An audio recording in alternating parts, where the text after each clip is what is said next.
یہ صبح 7 بجے کا منظر ہے، جہاں خان ہاؤس میں چہل پہل کا سما ہے۔ ہر شخص بہت جلدی میں ہے۔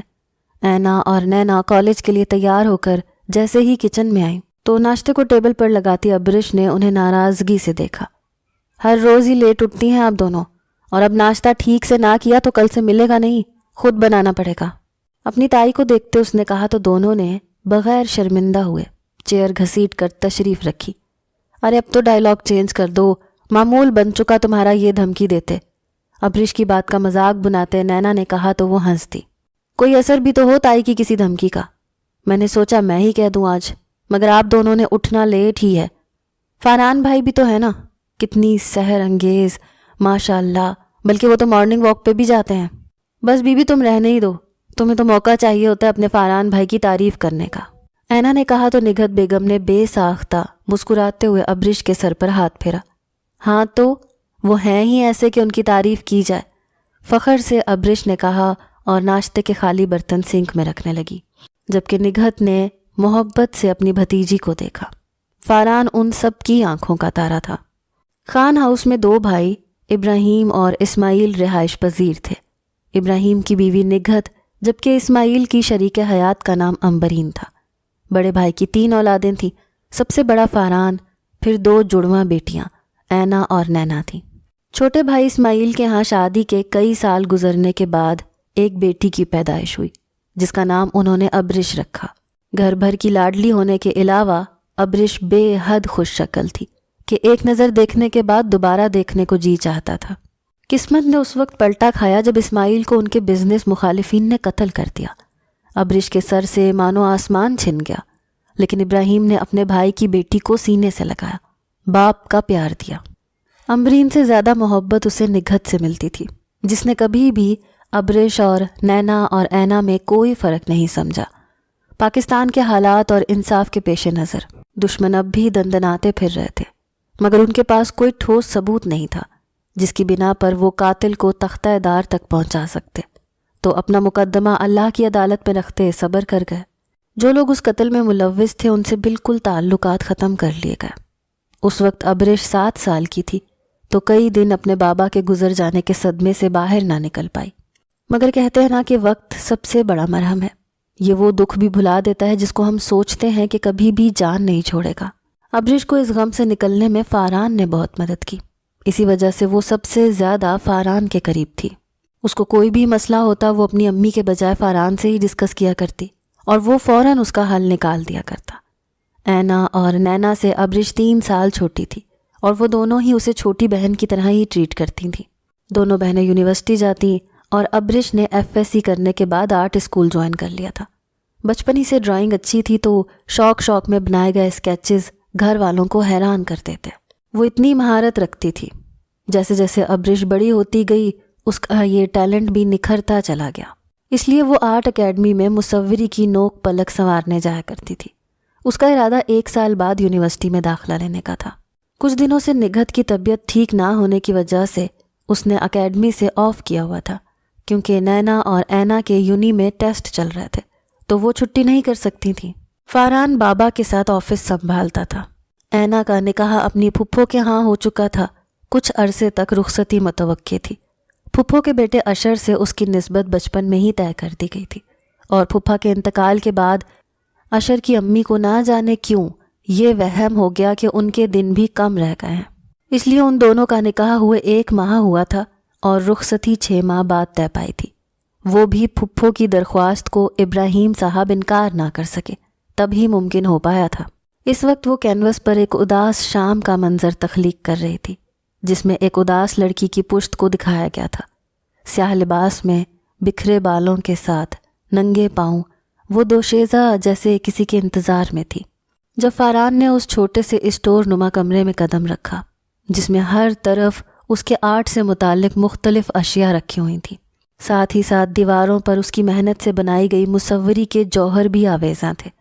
فاران جب بھی اس جگہ آتا تو اسے ابرش کی عمر اور اس کے اس فن پر بے حد حیرت ہوتی، کیونکہ اس کی عادات اور باتوں کے بالکل برعکس اس کے فن پارے تھے، بے حد گہرائی لیے ہوئے مناظر، اپنے اندر چھپائے ہوئے کئی خفیہ راز لیے ایسی پینٹنگز کہ وہ دنگ رہ جاتا۔ ابھی بھی وہ اس کی پشت پر کھڑا ابرش کے بنائے جانے والی پینٹنگز کو دیکھنے لگا جو اس کو اداس کر رہی تھیں، تو بنانے والے کے دل پر کیا اثر رکھتی ہوں گی، وہ سوچ کر رہ گیا۔ اس کے بکھرے بالوں کو دیکھتے وہ مسکرایا، یقیناً چہرے پر پینٹ بھی لگا ہوگا۔ وہ یہ سوچتے اس کے آگے آیا تو وہ چونکی تھی۔ فاران کے چہرے پر مسکراہٹ آ گئی۔ اس کی توقع کے عین مطابق نارنجی اور کہیں کہیں بلیک کلر لگا ہوا تھا۔ وہ بہت معصوم لگ رہی تھی، بالکل کسی چھوٹی سی بچی کی طرح۔ ارے آپ کب آئے؟ مجھے پتہ ہی نہیں چلا۔ جب تم بہت مصروف تھیں اپنا چہرہ پینٹ کرنے میں، وہ مسکراہٹ دباتا بولا۔ چہرہ؟ وہ اپنے چہرے پر ہاتھ لگاتے ہی سمجھ چکی تھی کہ ہر بار کی طرح اب بھی نقش و نگار شکل پر بھی سجا گئی ہے۔ ہنس کر کندھے اچکاتے وہ انہیں بیٹھنے کے لیے اشارہ کر گئی، مگر وہ دونوں ہاتھوں سے اس کے بکھرے بالوں کو سمیٹتے کندھے کے ایک طرف رکھ گیا۔ ابرش نے اس کی انگلیوں کو اپنی گردن سے ٹچ ہوتے محسوس کیا۔ ایک پھریری سی اس کی رگو جاں میں دوڑ گئی۔ ہمیشہ ایسی پینٹنگز کیوں بناتی ہو چھوٹی لڑکی؟ مسکراتے ہوئے اس نے پوچھا۔ اچھا لگتا ہے، دل کو تسکین سی ملتی ہے۔ لہجے میں تھکن لیے وہ بولی تو فاران نے چونک کر اسے گہری نظروں سے دیکھا۔ آبی، کوئی پریشانی ہے؟ تم ٹھیک ہو؟ وہ اس کے سامنے بیٹھتے ہوئے بولا۔ اس کے لہجے کی تشویش پر وہ ٹھٹک گئی۔ فوراً چہرے کے زاویے درست کرتے حشاش بشاش نظر آنے کی کوشش کرنے لگی۔ بالکل ٹھیک ہوں بھائی، مجھے کیا ہونا ہے؟ مگر فاران کو وہ کچھ الجھی سی دکھائی دی۔ کافی دیر وہ دونوں بیٹھے باتیں کرتے رہے۔ جب فاران ابرش کے پاس ہوتا تھا تو جیسے وقت رک جایا کرتا تھا۔ وہ اپنی ہر پریشانی اس سے شیئر کیا کرتی تھی، مگر پچھلے کچھ دنوں سے بے حد پریشان تھی۔ فاران وہاں سے گیا تو ابرش کے ذہن پر چند دن پہلے اپنی دوستوں کے ساتھ ہونے والی گفتگو کا منظر لہرایا۔ ہوا کچھ یوں تھا کہ اکیڈمی سے واپسی پر اسے تایا ابو پک کرنے آتے تھے۔ شاز و نادر ہی فاران پک کیا کرتا، مگر اس روز جب وہ اپنی دوستوں کے ساتھ اکیڈمی سے باہر آئی تو فاران کو گاڑی سے ٹیک لگائے اپنا انتظار کرتے پایا۔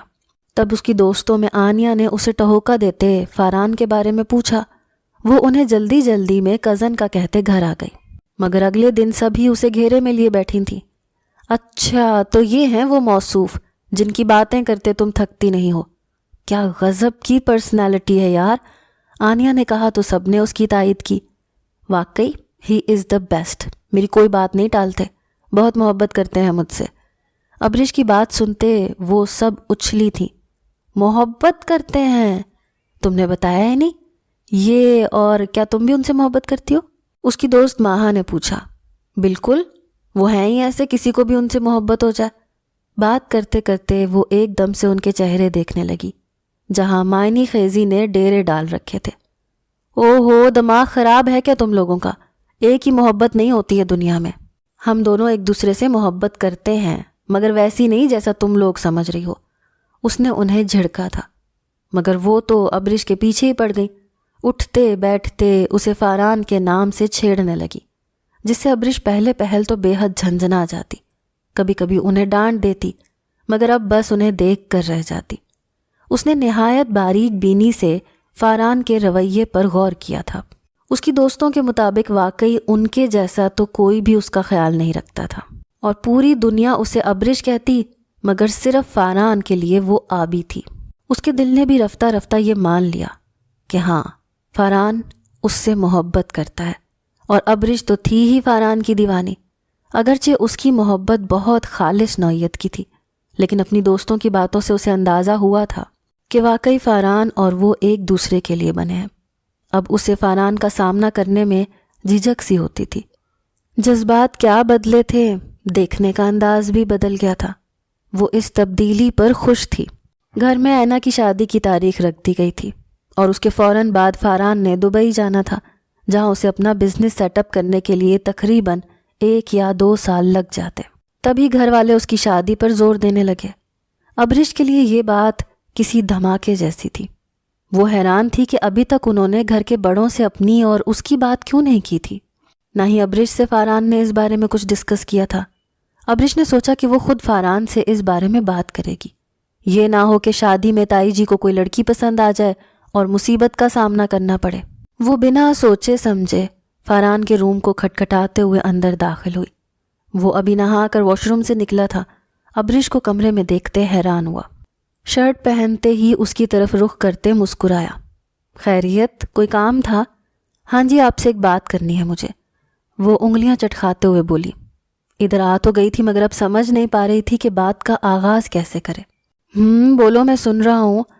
ڈریسنگ مرر کے آگے کھڑے ہو کر بالوں میں برش پھیرتے ہوئے فاران بولا۔ وہ گاہے بگاہے اسے مرر سے دیکھ رہا تھا جو بہت الجھی ہوئی دکھائی دیتی تھی۔ فاران نے ایک پل کو ٹھہر کر اس کا چہرہ دیکھا۔ وہ اس چہرے کے ہر رنگ کو پہچانتا تھا۔ ابھی بھی جان گیا تھا کہ اسے الفاظ کا چناؤ سمجھ میں نہیں آ رہا۔ سوچو مت، کیا بات ہے؟ وہ اس کے عین سامنے آ کر کھڑا ہوا۔ اچھا بیٹھو تو صحیح، پھر بتاؤ کیا پریشانی ہے۔ وہ اسے لیے صوفے پر بیٹھ گیا اور خود ساتھ والے صوفے پر براجمان ہو گیا۔ مجھے پتہ چلا تھا آپ کے لیے سب لوگ لڑکی ڈھونڈ رہے ہیں شادی کے لیے۔ اس کی بات پر وہ ایک دم کہا لگاتے ہنس دیا۔ یہ پوچھنا تھا تم نے؟ ہاں جی، سنا ہے میں نے بھی ایسا ہی، وہ مسکراہٹ دباتے بولا۔ آپ کیسی لڑکی سے کریں گے شادی؟ وہ نظریں نیچے کیے سوال کر گئی۔ کسی بھی اچھی لڑکی سے، پرسوچ انداز میں فاران نے کہا تھا۔ کیا میں اچھی نہیں ہوں؟ یہ کیسا سوال ہے ابھی؟ تم بہت اچھی ہو۔ وہ الجھن بھری نظروں سے اسے دیکھ رہا تھا۔ تو کیا وہ اچھی لڑکی میں نہیں ہو سکتی جس سے آپ شادی کریں گے؟ فاران کے آس پاس جیسے دھماکے ہوئے تھے۔ میں اور آپ ایک دوسرے سے محبت کرتے ہیں نا، تو کیا آپ مجھ سے شادی نہیں کریں گے؟ وہ آنکھوں میں آنس لیے اسے دیکھ رہی تھی۔ فاران کے پاس جیسے کہنے کو کچھ نہیں بچا تھا۔ کافی دیر وہ اسے دیکھتا رہا، جبکہ وہ بھی بڑی دلیری سے اس کی آنکھوں میں آنکھیں ڈالے بیٹھی رہی۔ جاؤ یہاں سے۔ فاران کی سرد آواز پر ابرش نے تحیر سے اسے دیکھا کہ آیا اس بات کا جواب یہ بنتا تھا؟ فاران بھائی آپ… بس، ہاتھ اٹھا کر اس کو بولنے سے روکتے فاران کو اپنے اعصاب چٹکتے محسوس ہوئے۔ یہ خرافات کب سے تمہارے دماغ میں پل رہی ہیں؟ کس نے یہ بکواس کی ہے تم سے؟ کون یہ خناس بھر رہا ہے تمہارے دماغ میں؟ وہ جیسے ضبط کھوتے چیخا تھا۔ سب کہتے ہیں کہ آپ پیار کرتے ہیں مجھ سے۔ کون سب؟ وہ پھنکارا تھا۔ میری فرینڈز کہتی ہیں۔ وہ اس کے لہجے پر سسکی تھی۔ یہ باتیں کرنے جاتی ہو تم اکیڈمی؟ چلی جاؤ میری نظروں کے سامنے سے، اس سے پہلے کہ میں اپنا ضبط کھو دوں۔ فاران بھائی پلیز، آپ… ابرش اس کی دھاڑ پر پورے قد سے اچھل گئی تھی۔ فاران نے اسے بازو سے پکڑ کر کمرے کے دروازے سے باہر دھکیلا۔ تم وہ نہیں ہو جو میری چھوٹی سی دوست ہوا کرتی تھی، نہایت دکھ سے وہ بولا تھا، جبکہ ابرش کا تو جیسے سب کچھ ہی ختم ہو چکا تھا۔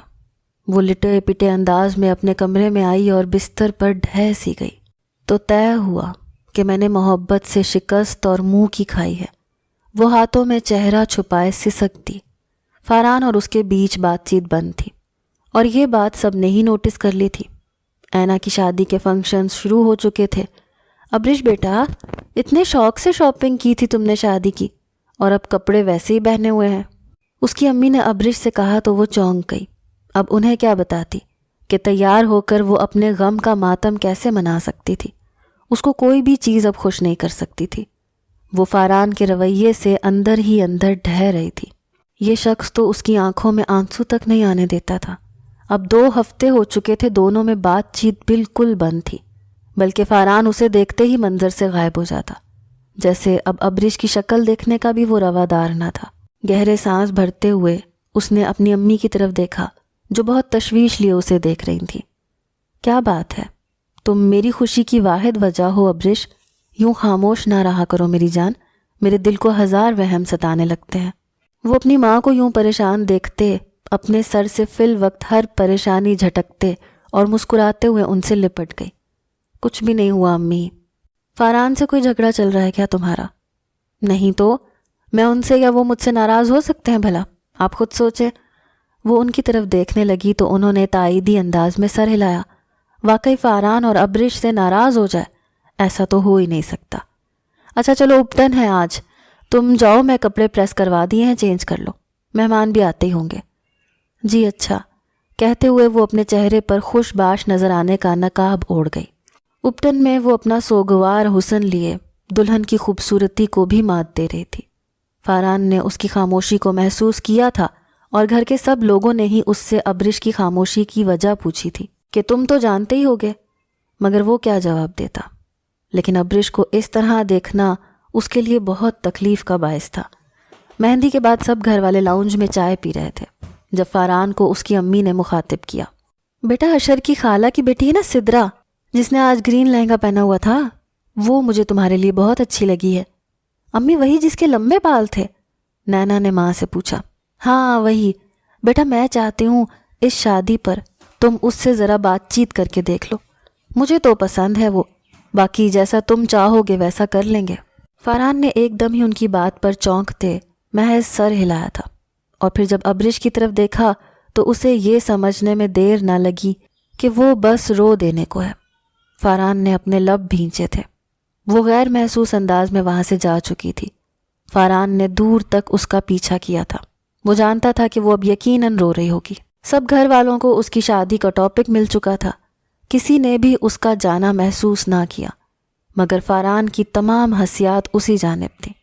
اپنے روم میں جانے کا کہتے وہ لمبے لمبے ڈگ بھرتا اس کے کمرے میں آیا۔ وہ حسب توقع ہاتھوں میں چہرہ چھپائے پھوٹ پھوٹ کر رو رہی تھی۔ آبی، اس کی آواز پر ابرش نے جھٹکے سے سر اٹھایا تھا اور اسے دیکھتے ہی ہونٹ باہر نکالتے پھر سے رو دی۔ وہ گہرا سانس بھر کے رہ گیا۔ دیکھو، یہ صرف وقتی کشش ہے، ٹھیک ہے؟ کچھ عرصے بعد تم اپنی ہی ایسی فیلنگز پر ہنسو گی۔ اگر آپ نے کسی اور سے شادی کی یا کسی اور کو پسند کیا تو دیکھیے گا میں کیا کرتی ہوں پھر۔ اس کی دھمکی پر فاران کے تاثرات سپاٹ ہوئے۔ کیا کرو گی تم؟ میں مر جاؤں گی، زہر کھا لوں گی میں، یا چھت سے کود جاؤں گی۔ آئی پرومس، میں چھوڑ کر چلی جاؤں گی سب کو۔ اس کی بات پر فاران کے ضبط نے جواب دے دیا اور ایک زناٹے دار تھپڑ اس کے گال پر دے مارا۔ میں تمہاری اتنی بدتمیزی اور فضول بات کو بھلا کر پھر تمہیں سمجھانے چلا آیا، مگر تم سچ میں پاگل ہو چکی ہو۔ میرے سامنے بتانا اب تم، جب دبئی جاؤں تب بھی نہیں۔ اس کے سر پر کھڑا ہو کر چیختے ہوئے وہ بولا اور کمرے سے نکلتا چلا گیا، جبکہ ابرش ابھی تک شوق میں تھی۔ فاران اس پر ہاتھ بھی اٹھا سکتا تھا، یہ انہونی کیسے ہو سکتی تھی؟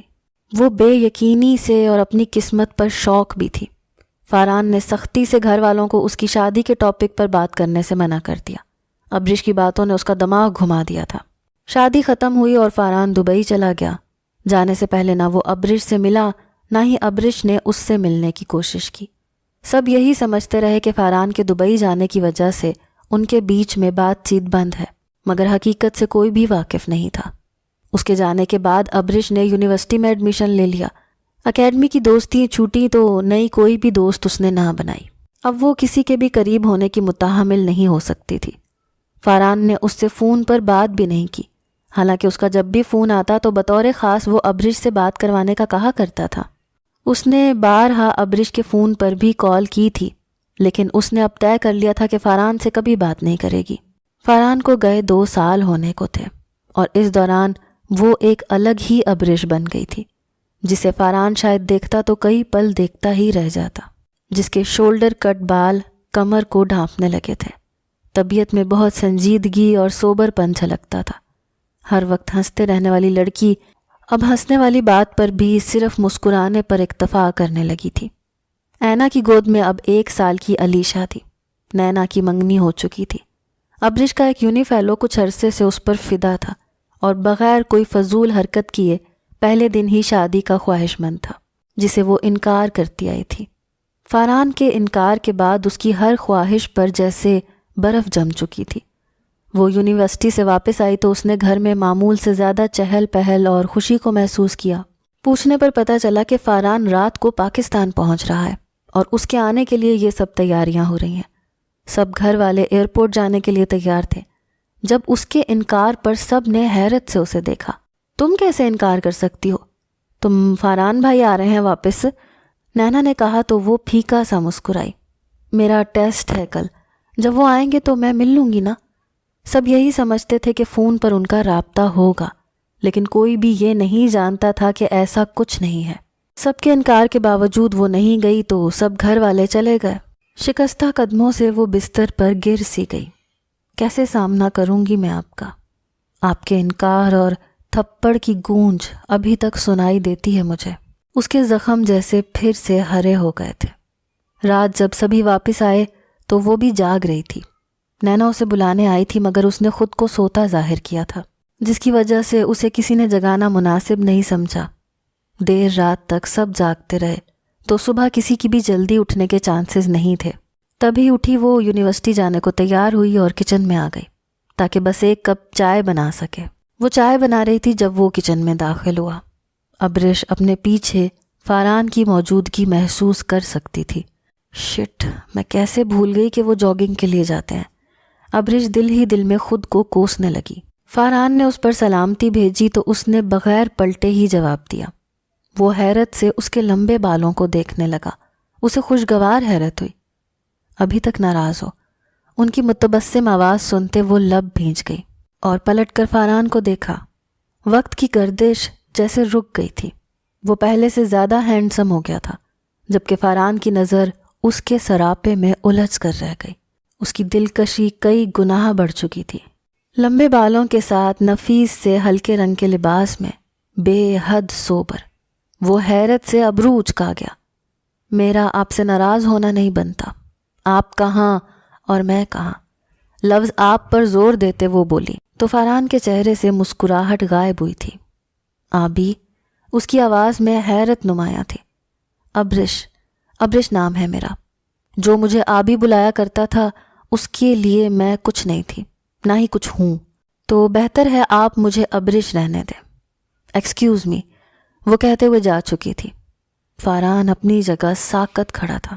اسے لگا تھا کہ وہ اسے اپنے سامنے پا کر ساری ناراضگی بھول جائے گی، لیکن یہ اس کی بھول تھی۔ ابرش وہاں سے نکلتے ہی اپنے آنسوؤں پر قابو پاتی یونیورسٹی پہنچی، جہاں اس کا سامنا ولید سے ہوا، اور اس کا ہمیشہ کی طرح ایک ہی مطالبہ سن کر وہ جو پہلے ہی فاران کی وجہ سے دکھی تھی، اس کو رشتے کی حامی بھر گئی۔ ولید کی خوشی کی انتہا نہ رہی۔ ادھر گھر میں فاران کی شادی کا ذکر چھڑ گیا۔ انہی دنوں ولید اپنے گھر والوں کے ساتھ ابرش کا رشتہ لے آیا۔ فاران کو اس بابت معلوم ہوا تو عجیب سی بے چینی دل میں محسوس کرنے لگا۔ گھر والوں نے ولید کے گھر والوں سے سوچنے کا وقت مانگا تھا، جبکہ گھر والے یہ بھی جان چکے تھے کہ ابرش کی اس رشتے میں رضامندی ہے۔ فاران کو یہ بات جان کر دل میں عجیب سا ابال اٹھتا محسوس ہوا، جبکہ اس کی امی کسی لڑکی کو اس کے لیے پسند بھی کر چکی تھی، بس ایک بار اس کی ملاقات کے انتظار میں تھی، جسے وہ نہ جانے کیوں ملتوی کرتا جا رہا تھا۔ فاران کو خود ہی سمجھنے سے قاصر تھا۔ اینا اپنی بیٹی حریم کے ساتھ آئی ہوئی تھی۔ وہ اسے انڈا کھلا رہی تھی جب ابرش بھی ناشتے کے لیے آئی۔ تم تو گم ہی ہو گئی ہو اپنی دنیا میں، نہ فون پر ڈھنگ سے بات کرتی ہو، نہ گھر آنے پر ملاقات ہو پاتی ہے۔ ایسی کون سی انوکھی پڑھائی ہے جس میں ہر وقت مصروف رہنے لگی ہو؟ اس کے شکوے پر وہ اس سے معذرت کرنے لگی۔ تبھی لاؤنج میں رکھا اینا کا فون بج اٹھا۔ اس کو پکڑو اور یہ انڈا کھلاؤ، میں ابھی آتی ہوں فون سن کر۔ اینا حریم کو اس کی گود میں بٹھاتی چلی گئی۔ تبھی فاران کچن میں داخل ہوا۔ ابرش نے بے اختیار پہلو بدلا اور حریم کو انڈا کھلانے لگی۔ جب فاران نے فریج سے پانی نکال کر پیا اور حریم کو پیار کرنے کے لیے جھکا، اسی وقت ابرش چیئر سے اٹھنے کو آگے ہوئی اور اگلے ہی پل دونوں بوکھلا اٹھے۔ فاران کے لبوں نے ابرش کے گال کو چھو لیا تھا۔ وہ تیزی سے سیدھا ہوا اور ابرش کے تو جیسے زمین و آسمان ہل گئے۔ وہ پھٹی پھٹی نظروں سے فاران کو دیکھتے وہاں سے اٹھی۔ تبھی اینا واپس آئی اور حریم کو اس کی گود سے لے لیا۔ وہ دونوں کے تاثرات دیکھ نہیں پائی تھی۔ ابرش دھڑکتے دل کے ساتھ اپنے روم میں آئی۔ کئی پل تو اسے حواس واپس لانے میں لگے تھے۔ بارے حیا سے اس نے چہرہ ہاتھوں میں چھپا لیا۔ اف، اب میں ان کا سامنا کیسے کروں گی؟ یہ سوال ہتھوڑے کی طرح اس کے دماغ پر برس رہا تھا۔ عرصہ دراز سے تھپک تھپک کر سلائی گئی محبت انگڑائی لے کر نیند سے بیدار ہوئی تھی۔ وہ اپنے دل کی اس غداری پر ششدر تھی جو ہمک ہمک کر فاران کا نام پکار رہا تھا، جبکہ فاران بمشکل خود کو گھسیٹتے لاؤنج کے صوفے پر بیٹھا تھا۔ دل پر عجیب کیفیت وارد ہوئی تھی۔ وہ آنکھوں میں تفکر لیے اپنی حالت پر غور کرنے لگا، اور پھر آہستہ آہستہ اس کے لبوں پر مسکراہٹ آئی تھی۔ ہاتھ کی مٹھی بنائے وہ اپنے لبوں پر رکھ گیا۔ جو کام ابرش کے آنسو نہ کر سکے، اس کا اظہار محبت نہ کر سکا، وہ کام بس ایک لمس نے کر دیا تھا۔ یہ کیسی سرور کی سی کیفیت تھی کہ فاران کا دل جھوم اٹھا۔ اس کی نظروں نے دل سے ابرش کو دیکھنے کی التجا کی، مگر وہ جانتا تھا اب وہ اس کے سامنے آنے سے بے حد گریز کرے گی۔ اس سے پہلے کہ ولید کے رشتے کے لیے ہاں کی جاتی، اس نے گھر کے بڑوں سے اپنی اور ابرش کی بات کر لی۔ امبرین یعنی کہ ابرش کی ماں کو اور کیا چاہیے تھا؟ انہیں فاران بے حد پسند تھا اور سبھی فاران اور ابرش کی آپس کی دوستی سے واقف تھے۔ کسی نے بھی ابرش سے اس کی رائے جاننا ضروری نہیں سمجھا، کیونکہ فاران کا کہنا تھا کہ وہ خود اس سے بات کرے گا۔ اسی مقصد کے تحت وہ اسے یونی سے خود پک کرنے چلا آیا، جہاں وہ اسے دیکھ کر گڑبڑا گئی اور کچن کا منظر آنکھوں کے سامنے لہرایا۔ چپ چاپ گاڑی میں بیٹھتے اس نے فاران کے چہرے کی مسکراہٹ کو حیرت سے دیکھا۔ یہ اب کیوں مسکرا رہے ہیں؟ ابرش نے چڑھتے ہوئے سوچا۔ آبی، فاران نے بے حد محبت سے اسے پکارا تو وہ آنکھوں میں خفگی لیے انہیں دیکھنے لگی۔ یوں محبت سے پکارنے کا کیا مقصد تھا؟ کریں وہ اس اچھی لڑکی سے شادی جسے گھر والوں نے ان کے لیے پسند کیا تھا؟ فاران نے گاڑی کو قدرے سائڈ پر روکا تھا۔ اس نے سوالیہ نظروں سے انہیں دیکھتے گاڑی روکنے کا مقصد پوچھا۔ ولید کو انکار کر دیا گیا ہے، کیونکہ میں ایسا نہیں چاہتا تھا۔ فاران کی بات پر ابرش نے بمشکل اپنے غصے کو کنٹرول کیا۔ وجہ؟ اور آپ ہوتے کون ہیں میری زندگی کا فیصلہ کرنے والے؟ سرد لہجے میں اس نے پوچھا۔ آپ اپنی زندگی پر چلائیں مرضی اپنی، مجھے میرے حال پر چھوڑ دیں۔ کریں اس اچھی لڑکی سے شادی جسے آپ کے گھر والوں نے پسند کیا ہے۔ میں کس سے شادی کرتی ہوں کس سے نہیں، اس سے آپ کو کوئی سروکار نہیں ہونا چاہیے۔ فاران کی آنکھوں میں آنکھیں ڈالتے وہ بولی نہیں تھی بلکہ پھنکاری تھی۔ فاران ہنوز اسے دیکھے گیا بغیر کوئی جواب دیے۔ دل ہی دل میں ایک خوشی بھی ہوئی تھی کہ وہ اس بات کو لے کر چڑ رہی ہے کہ گھر والوں نے لڑکی پسند کی ہے، اور اس کا اچھی لڑکی پر زور دینا انہیں مزہ دے گیا۔ انہیں اپنی اور اس کی گفتگو یاد آئی جب پہلی بار ابرش نے اپنی محبت کا اظہار کیا تھا۔ وہ اپنی مسکراہٹ کا گلا گھونٹتے کھنکارا۔ غصہ کس بات پر ہے؟ ولید کے رشتے سے انکار کرنے پر یا میرے لیے اچھی لڑکی پسند کرنے پر؟ وہ اسے گہری نظروں سے دیکھتے پوچھنے لگا۔ ابرش نے حیرت سے ان کے لبوں کی تراش میں مسکراہٹ دیکھی۔ مجھے چھوڑیں، آپ اپنی بات کریں، وہ استہزائیہ بولی۔ تمہیں تو اب میں کبھی بھی نہیں چھوڑوں گا۔ جس محبت کا تم نے ذکر کیا تھا اس کا ادراک مجھے اب ہوا ہے۔ میں تمہیں کسی اور کے ساتھ امیجن نہیں کر سکتا، کیسے کسی اور کو سونپ سکتا ہوں؟ ہاں، مجھے تم سے محبت ہے۔ ابرش کے حیرت سے منہ کھولنے پر وہ اس کی طرف جھکتے اپنی شکست کا اعتراف کر رہا تھا۔